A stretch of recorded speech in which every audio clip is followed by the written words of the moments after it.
ದೇವರೊಡನೆ ಪ್ರಾರ್ಥನೆ ಮಂತ್ರದ ದೇವರನ್ನ ಅನುಗ್ರಹ ಆಶೀರ್ವಾದಗಳು ಗುರು ಹಿರಿಯರ ಪುಲರಡು ಸುಂದರನ ಮಾತುಗಳನ್ನು ಉಲ್ಲಾಲ ವಿಧಾನಸಭಾದ ಜನಪ್ರಿಯ ಶಾಸಕರಾದ ಆಯ್ಕೆಯಾದ ಕರ್ನಾಟಕ ರಾಜ್ಯದ ಉತ್ತಮ ಜನನಾಯಕರಾದ ಆಯ್ಕೆಯಾದ ಆ ಭಗವಂತನ ಗುರು ಹಿರಿಯರನ್ನ ಅನುಗ್ರಹ ಆಶೀರ್ವಾದ ಕರ್ನಾಟಕ ರಾಜ್ಯ ಸರ್ಕಾರದ ದೇವರಿಗೆ ಉನ್ನತ ರೀತಿಯ ಪದವಿ ಸ್ಥಾನ ಮತ್ತು ಅನುಗ್ರಹ ಮತ್ತು ಕೊಡ್ತೇವೆ ಐದು ಅತಿಶಯವಾದಂಥ ಪುಣ್ಯದ ಬರಲು ಪರಮಾತ್ಮೆಯರಿಗೆ ಇದೇ ರೀತಿ ವೈದ್ಯೋ ನಾರಾಯಣ ಹರಿಭಕ್ತನ ವೇದವಾಕ್ಯದ ಮುಖೇನ ಆ ಒಂದು ಆರೋಗ್ಯ ಇಲಾಖೆಯ ಉನ್ನತ ರೀತಿಯ ಸೇವೆಯನ್ನು ಭವಿಷ್ಯತ್ತಿಲ್ಲ ಎಡ್ಡ ರೀತಿಯ ಸೇವೆಯನ್ನು ಸಲ್ಲಿಸುವ ಒಂದು ವಿಚಿತ್ರ ಒಂದು ಪುಣ್ಯಕ್ಷೇತ್ರಗಳು ಬರ್ತದ್ದು ಬ್ರಹ್ಮಶ್ರೀ ನಾರಾಯಣ ಗುರುವರಿಯರು ಕ್ಷೇತ್ರದ ವಿಘ್ನ ವಿನಾಯಕ ಅಂತ ಮಹಾಗಣಪತಿ ಮಾತಾ ಅನ್ನಪೂರ್ಣೇಶ್ವರ ದೇವರೇ ಕ್ಷೇತ್ರದ ಪ್ರಧಾನ ದೇವರಾದ ನೆರೆಯುವುದು ಬರ್ಕೊಂಡ ಆ ಗೋಕರ್ಣಾಥೇಶ್ವರ ದೇವರೇ ಈರ ಆರಾಧನೆ ಮಾಡುವುದು ಧರ್ಮ ದೇವರು ತಿರುವದೇವರು ಅನಂತವಾಸಿ ನಾಗರಾಜ ದೇವರನ್ನ ಅನುಗ್ರಹ ಆಶೀರ್ವಾದ ಭವಿಷ್ಯತ್ತಿಲ್ಲ ಉನ್ನತ ರೀತಿಯ ಅಧಿಕಾರನು ಆ ರಾಜ್ಯ ಸರ್ಕಾರ ದೇವರ ಅನುಗ್ರಹ ಮತ್ತು ಯೋಗಲ್ಲ ಬಾಕಿಯಲ್ಲ ದೇವರ ಅನುಗ್ರಹ ಮತ್ತು ಆ ಯೋಗಲ್ಲ ಬಾಕಿಯಲ್ಲ ಸಿದ್ಧಿ ಮಲ್ಪರಗೋಸ್ಕರವಾದ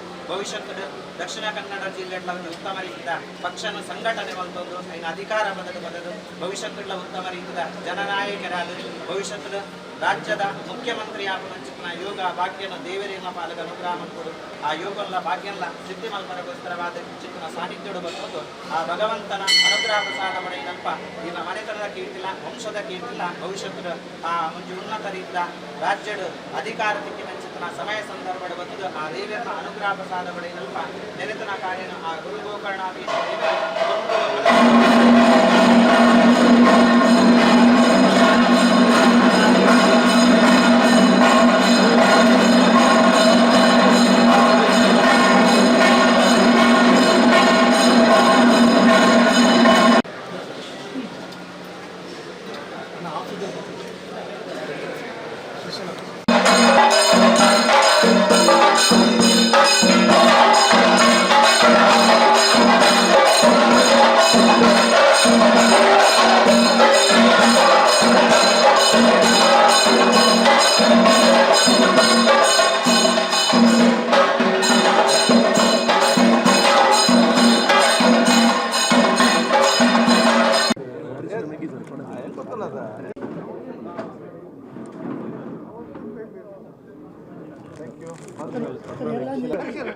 ರಾಜಕೀಯ ಬೇಡ ಸರಿ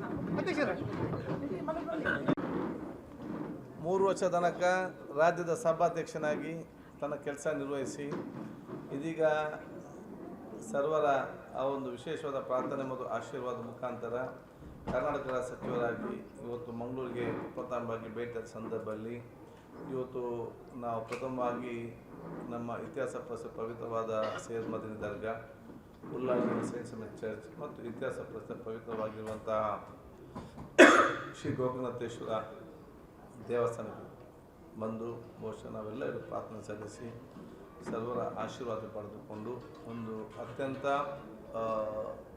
ಸೌಹಾರ್ದತೆಯ ಮತ್ತು ನೆಮ್ಮದಿಯ ಅಭಿವೃದ್ಧಿಯ ಮತ್ತು ಒಗ್ಗಟ್ಟಿನ ಊರಿಗಾಗಿ ನಾವೆಲ್ಲ ಕುರಿತು ಪ್ರಾರ್ಥಿಸಿದ್ದೇವೆ. ಬಹುಶಃ ನಿಮ್ಮೆಲ್ಲರ ಆಶ್ರಮ ಬೇಡಿಕೊಳ್ತೇವೆ.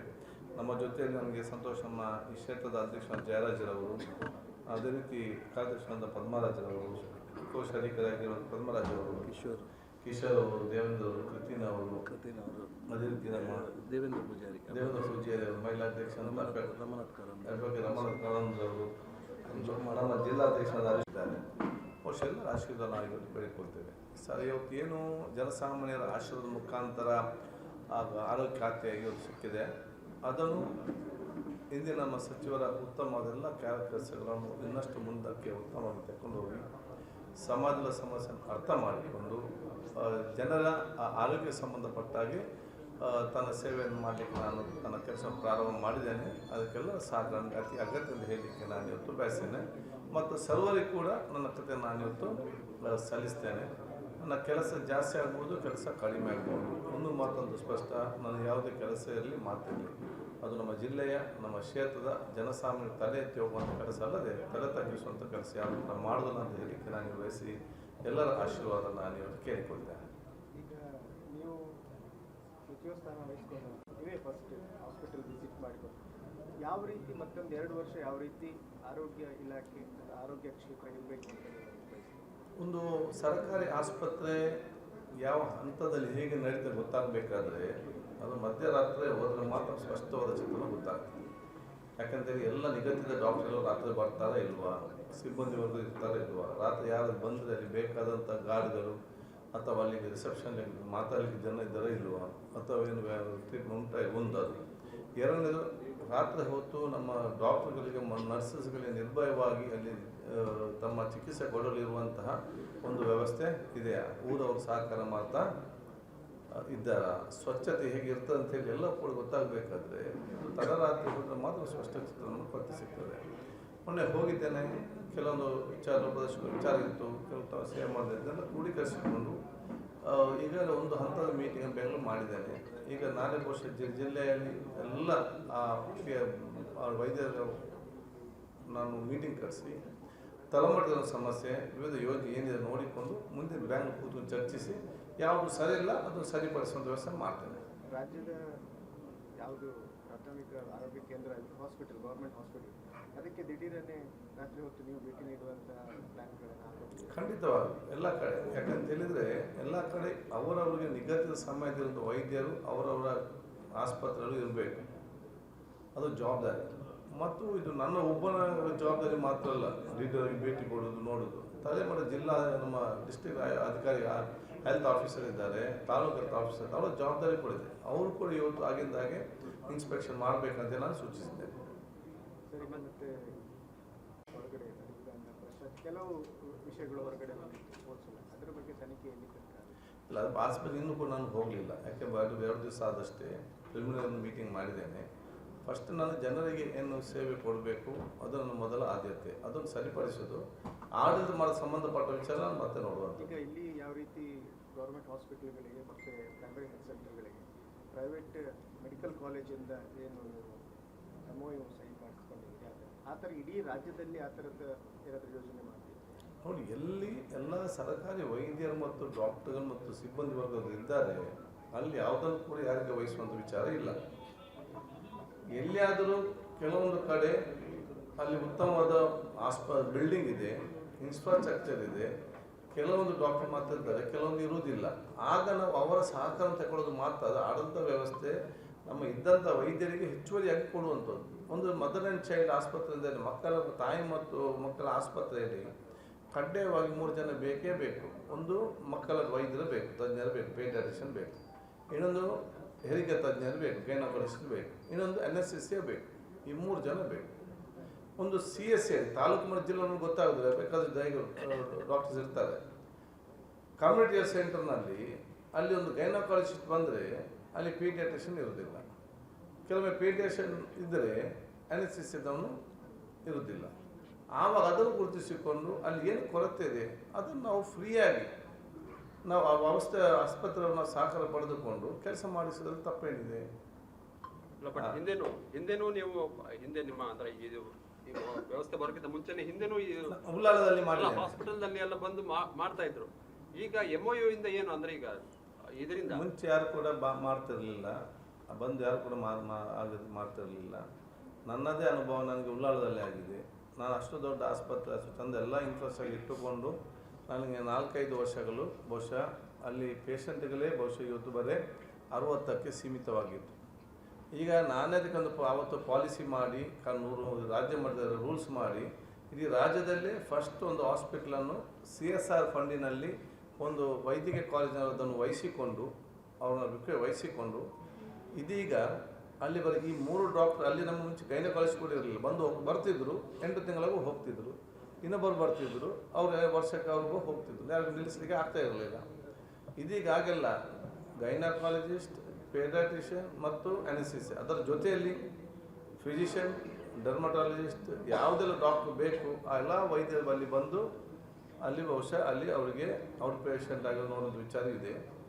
ಎರಡನೇದು ಅಲ್ಲಿ ಎಕ್ಸ್ರೇ ಮಿಷಿನ್, ನಾನು ಎಕ್ಸ್ರೇ ಮಿಷಿನ್ ಹಾಕಿದರೆ ಟೆಕ್ನಿಷಿಯನ್ ಇಲ್ಲ, ಟೆಕ್ನಿಷಿಯನ್ ಬರುವಾಗ ಎಕ್ಸ್ರೇ ಕಡಲಿಕ್ಕೆ ಆಯಿತು. X-ray machine, ultrasound, scanning, dental ಎಲ್ಲ ಟ್ರೀಟ್ಮೆಂಟ್ ಫ್ರೀ. ಎಲ್ಲಿ ನಮಗೆ ಕೊರತೆ ಇದೆ ಅದನ್ನು ನೀಗಿಸುವಂಥ ಕೆಲಸವನ್ನು ಈ ಸಂಸ್ಥೆಯವರು CSR ಫಂಡಲ್ಲಿ ಮಾಡ್ತಾರೆ.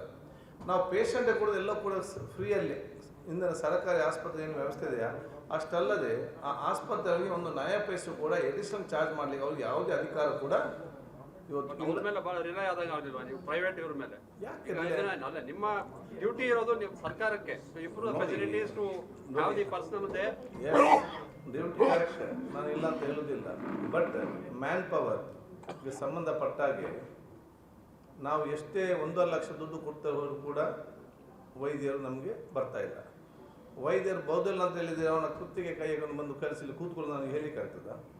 ಇದರಲ್ಲಿ ಅವ್ರು ಬರೋದಿದ್ದರೆ ನಾವು ಯಾರು ಬರ್ತಾರೆ ಅವ್ರು ಬರೆಸಿ ಅಲ್ಲಿ ಬೇಕಾದಷ್ಟು ಅವರು ಸ್ಯಾಲರಿ ಕೊಡ್ತಾರೆ.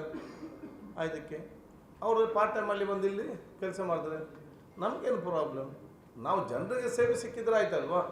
ನನಗೆ ಇಲ್ಲಿ ಗೌರ್ಮೆಂಟ ಪ್ರೈವೇಟ್ ಅಂತ ಮುಖ್ಯ ಅಲ್ಲ, ನನಗೆ ಜನಸಾಮಾನ್ಯರಿಗೆ ಉಚಿತವಾದ ಚಿಕಿತ್ಸೆ ಸಿಗಬೇಕು, ನಮಗೆ ಜನರು ಮುಖ್ಯ ಇಲ್ಲಿ. ಆದ ಕಾರಣ ಇದು ಸಣ್ಣ ಸಣ್ಣ ರಾಷ್ಟ್ರಗಳಲ್ಲಿ 6 ಲಕ್ಷ 10 ಲಕ್ಷ ಜನಸಂಖ್ಯೆ ರಾಷ್ಟ್ರಗಳಿದೆ, ಅಲ್ಲಿ ಇನ್ಶೂರೆನ್ಸ್ ಅಕೌಂಟ್ ಅಲ್ಲಿ ನಾರ್ಮಲ್ ಫ್ರೀ ಕೊಡ್ತಾರೆ. ಅದೇ ಇಲ್ಲಿ 100 ಕೋಟಿದ ಕಡೆಯಲ್ಲಿ ಕೊಡಲಿಕ್ಕೆ ಆಗೋದಿಲ್ಲ. ಅದಕ್ಕಾಗಿ ಹೆಲ್ತ್, ಹೌಸಿಂಗ್ ಮತ್ತು ಎಜುಕೇಷನ್ ಗೌರ್ಮೆಂಟು ಇದೆ, ಪ್ರೈವೇಟು ಇದೆ. ಕೆಲವು ದೇಶದಲ್ಲಿ ಗೌರ್ಮೆಂಟ್ ಮಾತ್ರ ಇದೆ.